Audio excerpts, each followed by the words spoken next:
It's a history lesson, but that's all the more important right now when histories are getting covered up and banned. Anytime you start to change history that way, the background gets lost. And if you never know the background, then whatever you're told, that's what you believe. Because they can't get it, they hear all of this where it's being eliminated, are now looking for ways that people can get the history lesson of some sort, And the reality is, in the past, there was very little about history in the history books anyway. That was how the conversation about a podcast wrapped at our normal bi-weekly meeting with partners from the Little Bahamas area of Coconut Grove. We've been meeting and working together since 2018 and have co-produced events that celebrate the heritage of the Bahamian pioneered community. We've also produced Season 1 of this podcast, which you may have heard. If not, I encourage you to take a listen. Season 1 was the direct result of the COVID-19 pandemic and told stories of resilience and accomplishment amidst a landscape of systemic racism. What Carl and Carol, who you just heard, and the third of the trio, Leona, who you will hear, felt was missing from Season 1 was how the community gained its resilience and made those accomplishments despite all the ways Blacks were intentionally kept down. This is the origin story. My name is Leona Louise Cooper Baker. I am Carol Davis Henley. It's Carl Leon Prime. And my name is Rebecca Peterson. I'm the Senior Manager for Community Programs at Vizcaya Museum and Gardens, and I, along with others at the museum, am working with Leona, Carl, and Carol to share the heritage of the Little Bahamas community.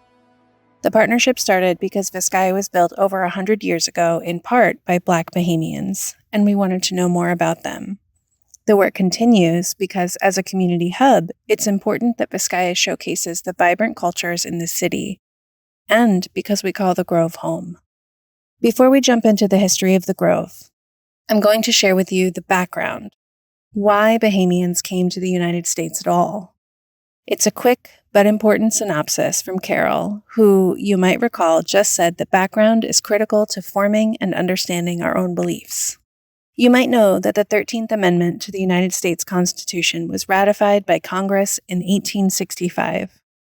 You might not know that the last enslaved people in the Bahamas were freed in 1838, though the law permitting slavery expired in 1834.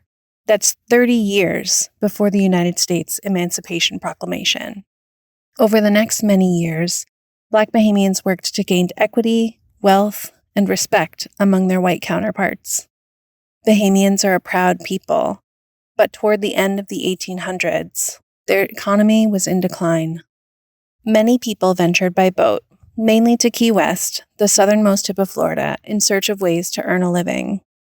They brought their knowledge and skills with them, and put those skills to good use to earn money sponging, salvaging, building, working with coral rock, planting, and gardening. Their familiarity with the climate and native materials was an asset as Northerners throughout the United States made their way south and the population grew. Eventually, Bahamians traveled up to Coconut Grove to create a home for themselves and their families. That original community was called the Kibo community. And it was started on this street here called Charles Avenue now, which was Evangelist Street. And a street that the community themselves created.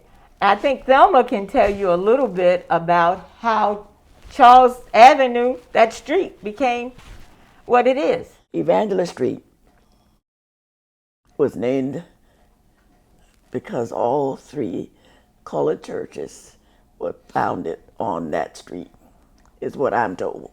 And it was because of the colored people. We were not called all these other names until much later, much later. We were colored until I was real grown and really grown. I was colored and lived in Colored Town. And so all three colored churches were started there. And they started this because the colored people got tired of going up in White Town, what we call White Town, to sit in the balcony or to sit in the back of the church. And so they decided to have their own church. And this is how they founded Macedonia Baptist Church. Now, I am also told that the first people who came here, after the Indians were back down there, the colored people came from the Bahamas. The men came and dug out this area. And it was along this way that they dug out and found the coral rock. They didn't know about the coral rock in this country until the Bahamians came and dug it out and found this coral. That was Thelma Anderson. I'm Thelma Vernell Anderson Gibson, and I was born in Coconut Grove on December 17, 1926. I just celebrated my 97th birthday and proud to be able to be sitting here to talk with you young people today. You might remember Thelma from season 1. She tells a story about training as a nurse and finally getting to work at Jackson Hospital, where they called the white nurse Miss So-and-so, but black nurses were called nurse. That was a few years ago. Today, Thelma tells me she recently learned that her grandfather was the second person to buy a home on Charles Avenue. During our conversation, she goes house by house telling me who lived where along Charles, all from memory. And it's more than who lived where when she was growing up. Thelma's memory is encyclopedic. She goes all the way back through the stories that were told to her to tell me how Charles Avenue became Charles Avenue. But it's amazing how, from my understanding, the Fro family owned all of this land over in this area. And Mr. Fro decided that Franklin and Charles and William were named after his 3 sons. And the names of those 3 streets could never be changed. And so Charles Avenue was the most popular street in Coconut Grove back in the day. As I remember, Charles Avenue was a popular street in Colored Town. That's Frederica Simmons Brown. Frederica is in her 90s too, though she's younger than Thelma. I'm Frederica Simmons Brown. I was born and bred in Coconut Grove, born on Charles Avenue, which is still existing today. And Charles was a popular street because it was modernized. Charles was paved. At the time of this recording, I was sitting with several women who wanted to share their recollections of the Grove community. Thelma, Frederica, Carol, and Leona made a plan for who would speak about what and knew that it was being recorded, but as always happens when you get together with good friends, they amped each other up. Here's a piece of that, all about Odd Fellows Hall. Then there was the Odd Fellows Hall. This is where I understand they had all the functions for colored people for entertaining in the Odd Fellows Hall. And some mama used to say you used to take the babies in the carriages and get up on those steps and have those babies sitting there while the adults were dancing and having a good time in the Arts Fellows Hall. And so it's amazing. Like I said, every Sunday or every other Sunday, they had a big parade. And they would march from the Arts Fellows Hall, the largest, and go to a church and have a service and march back. And we as little children would tag along the parade as it was called. Frederica is recalling a regular community parade along Charles Avenue that brought folks out of their homes, down the street, to the church for worship and ending at the social hub, the Odd Fellows Hall, which was a big 2-story building. Today, it still stands, though it's only 1 story now and home to a church. Here's Carol again. I understand that the first library for blacks was also at the Odd Fellows Hall, and Mm-hmm. they had community dances and That was stuff. like a social hall, that's what I was Right. It was But the top floor, because it was 2-story then, Right. and the top floor was reserved for the Odd Fellows Lodge, period. right. But I heard Leona talk about ice cream socials. Yeah. Were they held there or somewhere else? Let me tell you what I remember about the Odd Fellows Hall. My mama's cousin, he was a member of a lodge, and we always looked forward to the parade. As I remember, the parade sometimes went down Grand Avenue, made a left turn, and probably ended up at the Oddfellows Hall. But just as Frederica said, it was a big event for all of us in Coconut Grove, because I remember my mother taking my sister Mary and I, and we would stand around and wait for them to finally come out and bring us a dish of ice cream. I could see Ms. Ellen Stirrup right now and cousin Sarah Carey, and we would wait for her to bring the ice cream down and give us a dish of it, and my sister Mary, and we would dress up in our little, because that was a big thing. And I really remember them like coming down Grand Avenue and ending up on Charles Avenue. But just as they have said, it was a big event. Social activities took place there. That was Leona rounding out that clip. Leona Cooper Baker is a historian through and through, though she spent 32 years as a teacher in the Miami-Dade County public school system.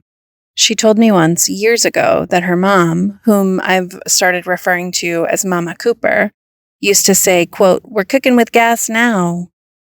Oftentimes, when I walk into the community center for our meeting, Leona's there playing the piano. She jokes, "Oh, you know, Leona, I'm cooking with electricity." And she chuckles every time. I do too. I like to think that she chuckles because she's modernized and cooks with electricity as opposed to Mama Cooper's gas. But I know she chuckles because A, she's funny and enjoys her own jokes, and B, the joke helps her feel connected to her mom and the people who came before her. Leona's been collecting histories of the community since the 1980s. It was Leona that we first approached in 2018 when we were exploring who we could connect with to learn more about the folks who helped construct Vizcaya. And let me tell you something else I'm concerned about, talking about Charles Avenue. As the new developers are moving in, and I thought Charles Avenue was solid, like we had gotten it declared historic, but those of us who love to preserve history, we've got to keep our eyes and ears open. I've been told that another group of people are working on trying to keep it the way it is, and I'm for that because I have always fought for anything good about Charles Avenue because I love Charles Avenue. My aunt lived there, and I spent a lot of time there.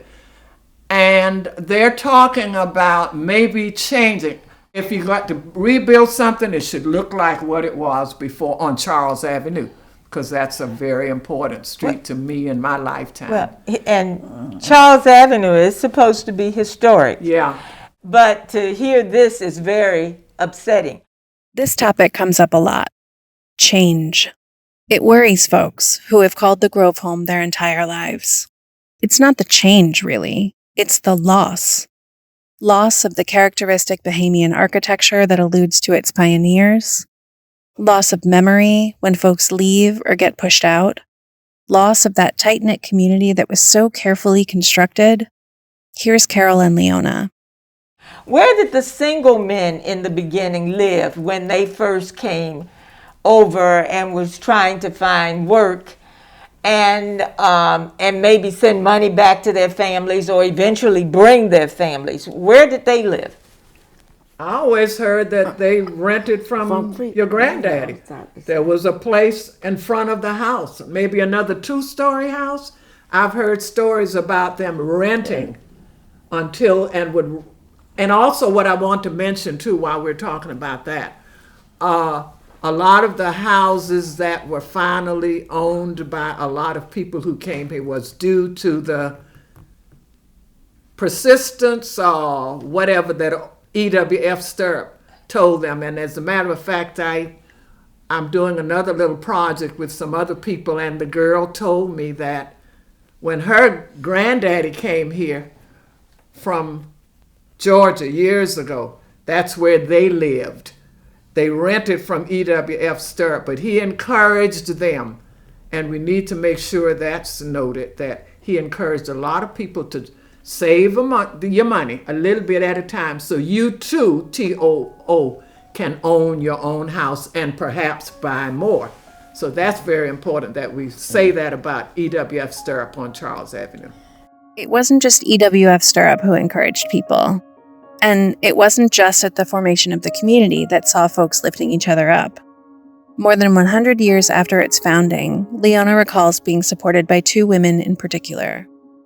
That's for years. When I think back, I always tell my nieces and nephews, the two people who became so supportive of what I've done, Helen Bentley was one, and Thelma Gibson. They used to tell people to call me, and I didn't even know who they were. You know, they say Thelma Gibson or Helen Bentley. And the first time I had to conduct a meeting on Grand and Douglas, and I didn't know what I was doing, and Ms. Bentley said, "Okay, Lee, get up." And I learned how to go through some of the parliamentarian procedures, not all of them, but those were the two, and I always give them credit for that. And here's Thelma talking about Helen Bentley, who Leona just mentioned. As a child, but I was growing up, and I can remember being in high school, I guess, when Miss Helen Bentley, who used to live here on Franklin, Right. worked with a doctor who was over there on that corner. She was a nurse. She was. That she'd be out there on the corner. Community activist. Oh yes, God, she was always into something. She was. She sitting out, standing out there. She was I thought she was the prettiest woman in a uniform that I could ever seen. She was so beautiful in that uniform. Yes, and then she when she'd put on the cape, and then she'd throw back the side to see the red on the inside of the cape. Oh boy, I used to say, oh, if I could just be like Miss Bentley, if I could just be like. And you became a nurse. It's amazing. Yeah, that was the woman that I admired. The community was filled with people that inspired the Grove kids. Here's Thomas Garvin, who worked at the Dewdrop Inn from 7th grade through 12th grade. Robert Dunn, who owned this store, which was an ice cream sandwich shop that had a small pharmacy in it. He and I went to the same church. We attended the same church. He was a very religious person, and he was an entrepreneur. He had that business downstairs, but upstairs he had rooms for rent. So he had income coming in from different sources. Did everything everybody else did. I was a soda jerk. So I made ice cream sodas, milkshakes, and eventually they let me do the sandwiches, hot dogs, hamburgers. But he didn't need to hire me. Really didn't. He had enough people working. It was like if you looked at, what was the name of that show on TV with Fonzie? It was that kind of situation where kids would hang out. Mr. Dunn certainly allowed that. That was a good place to hang out. People would come and talk, sit down, the girlfriends, boyfriends would sit there in the booths and talk. But the thing that I remember that I got out of that most was that, first of all, I didn't have an older brother. I had a younger brother who was 12 years my junior, and it was just the two of us.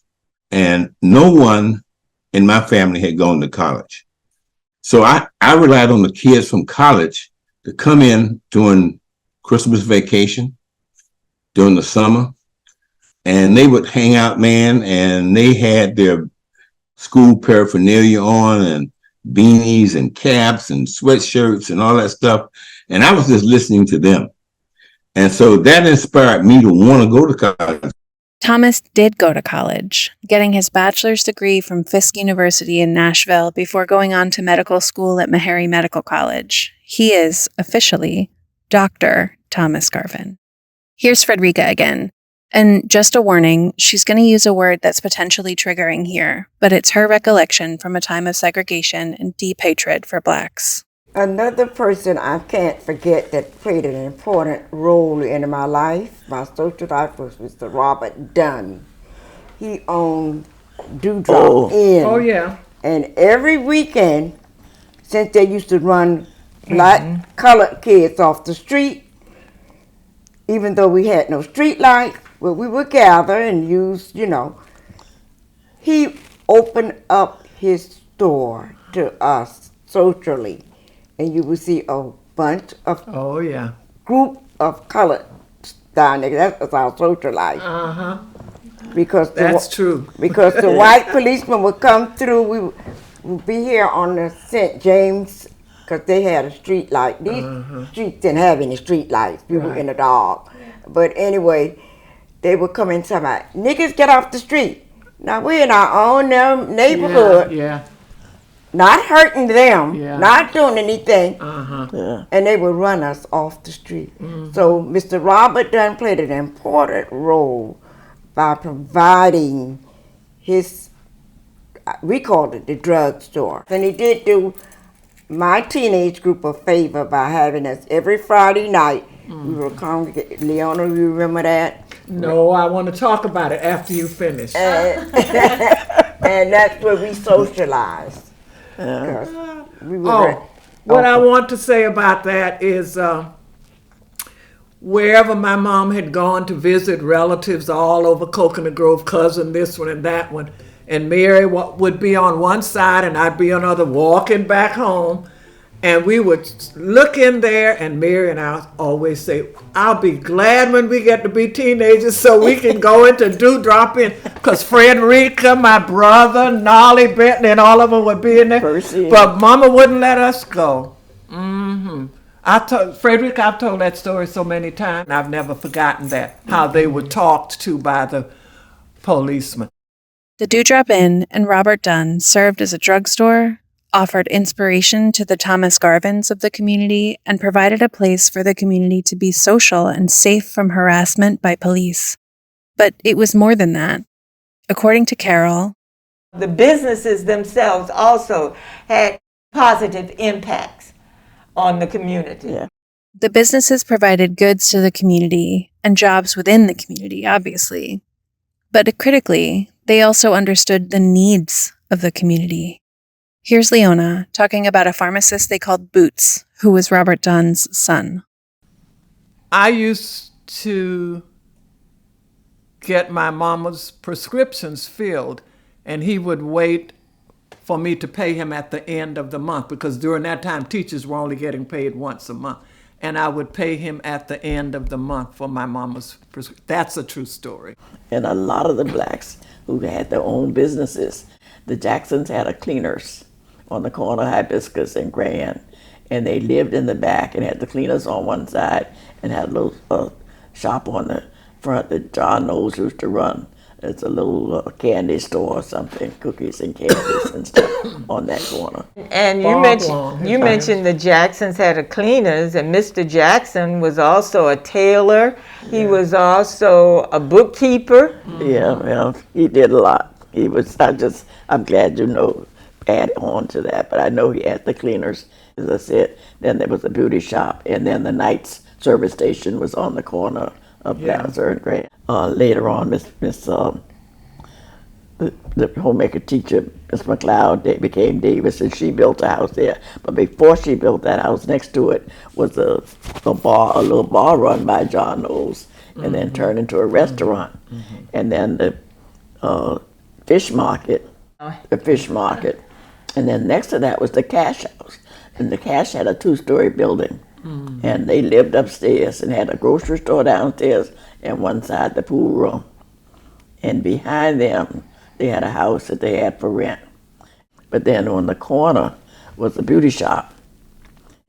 And then going on down was the building that's owned by the white people, Cubans now, was an office building. And our first doctor that we had in the area and dentist was in that building. And Ben Ingram, and he used to dig all the graveyards. Yeah. And the graves, they had dynamite. And they said Ben Ingram was the only person in town who knew how to use that dynamite to open up those graves out there. And speaking of graves, Mr. Murray on the corner used to build the vaults for the graves. Mr. We used to be scared of him. We used to go to Miss Ella's store. Miss Romelda had a beauty parlor in there, and on the corner was the funeral home. The man's name was Scoopy. He used to come and pick up the folks who had died and take them over to Farr Funeral Home, as I remember. Now, were most of these businesses we're talking about owned and operated by Bahamians? And it goes on like this with them. I was treated to lists of businesses and people and who lived where and who did what, and a lot of the time who was related to whom through which side of the family. Leona and Thelma, they're god sisters. Thelma, who's older, teases Leona that her mother held Thelma before she ever held Leona. All these memories rolled off their tongues, and they delighted in sharing their stories with me and with each other, but also knowing that these stories and memories of a strong community are going to be shared much more broadly through this podcast. It gives them encouragement to keep sharing, to know that their stories are valued as a community's heritage, and that those same stories are inspiration for now and into the future. I was in this particular interview for 2 hours, which surprised even the ladies. We're about 2 hours in. Oh, wow. And I took the opportunity to ask them if there's a big picture story they were hoping a listener would get from this.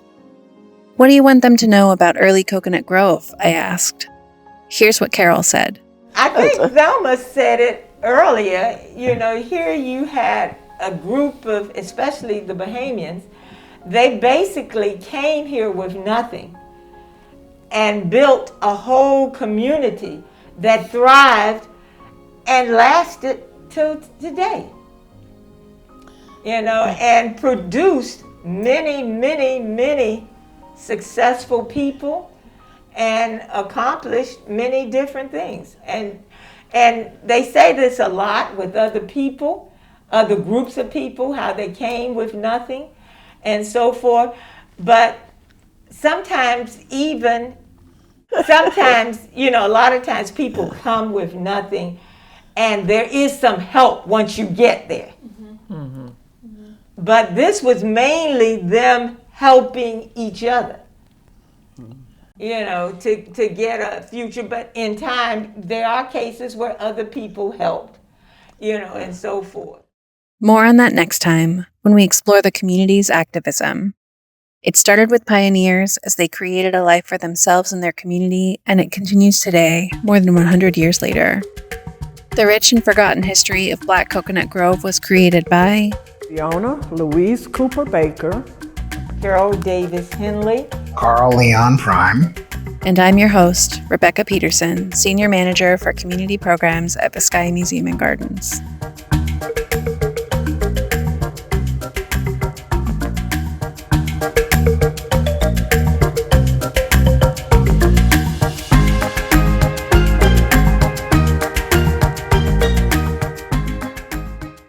Leona Louise Cooper Baker passed away in December of 2024, just 2 weeks shy of her birthday.